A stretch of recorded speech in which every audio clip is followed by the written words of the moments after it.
Muslim man walked in and started yelling and screaming and threatening everybody, saying that they were here to take us all or to kill us all, and we were all going to burn in the name of the Prophet Muhammad. You might have heard earlier this week, Jason Kenney came out with a bombshell announcement where he told the world that he wants to be Canada's Minister of Immigration again.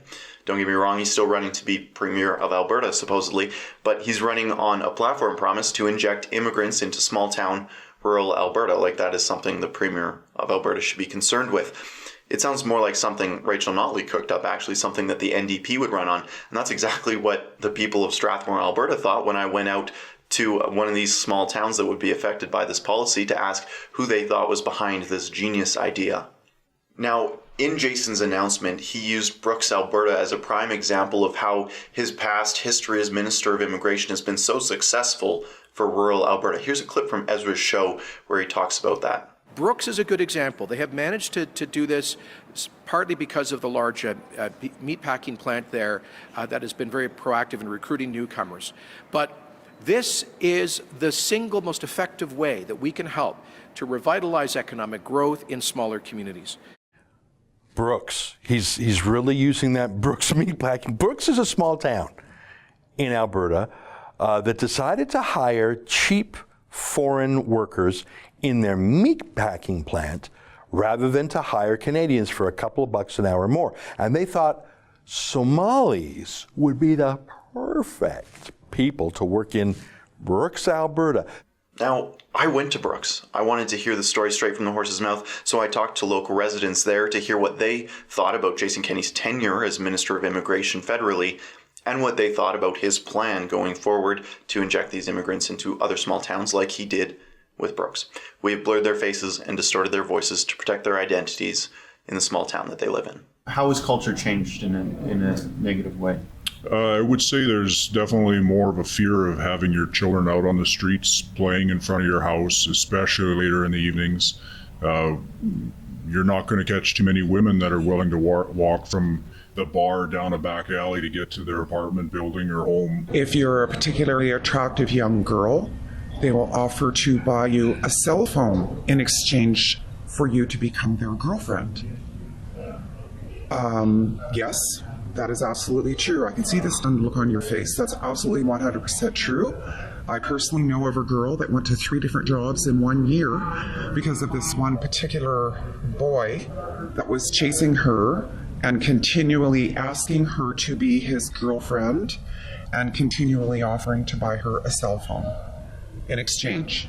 That might work with the women in their country, but it certainly doesn't work with our young ladies here. Make sure you guys are in groups of 3 or 4, 5 girls at a time. Don't ever be on your own. If you guys are on your own, phone someone to come and pick you up and give you a ride. Because we don't want you being picked up and anything happening to you. What is anything happening? What are your concerns? There's rapes happening to the younger kids that are happening out there. It's being hidden because these kids are being threatened. These individuals know supposedly where their families live, who their parents are, who their siblings are, and they're being threatened. Oh, we're going to kill them.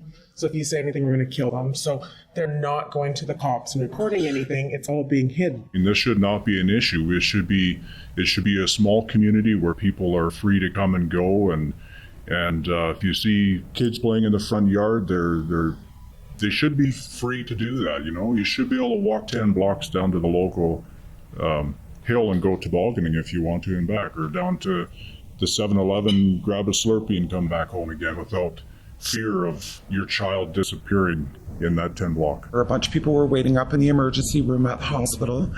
A very large, tall Muslim man walked in and started yelling and screaming and threatening everybody, saying that they were here to take us all or to kill us all, and we were all going to burn in the name of the Prophet Muhammad.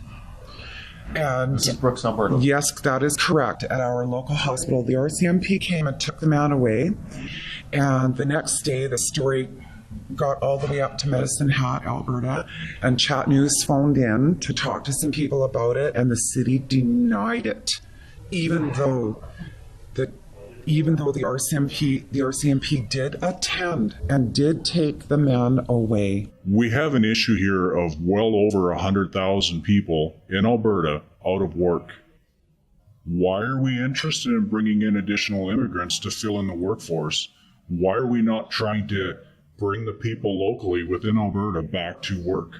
Should that not be our goal? He really needs to vet, and the ones that aren't going to come here and be on our welfare system shouldn't be here. What would you tell Medicine Hat? What would you tell Lloydminster as they wait for Jason Kenney to give them their allotment of people? All you're doing is diluting and adding to the pool of people that are looking for work. And it's now become a situation where these people are getting preferential job placement. They're getting preferential treatment on the job market and can actually, in some cases, work for even less because some of them are supported by partial programs. And this makes them a better candidate to an employer than, let's say, my children or grandchildren. It's clear that these folks don't recognize the city that their small town has turned into over the last decade, and it's not hard to understand why. Canadian Mortgages has Brooks, Alberta listed as one of the 10 worst places to live in Canada. Maclean's magazine has Brooks, Alberta listed in their collection of Canada's most dangerous places. It's gotten so bad that there's an easy-to-use crime map app for this small Albertan municipality. It's clear that there's an assault problem. It's way above the national average. It's clear that there's a drug problem. Look at this list of people who were arrested and charged with drug-related offenses back in 2016. I wonder how many of these folks Jason Kenney directly had a hand in bringing to Canada and sending them to Brooks, Alberta. This all begs the question as to why Jason Kenney, why on earth he would want to recreate the legacy of Brooks in every small town across Alberta. For the Rebel.media, this is Keean Bexte.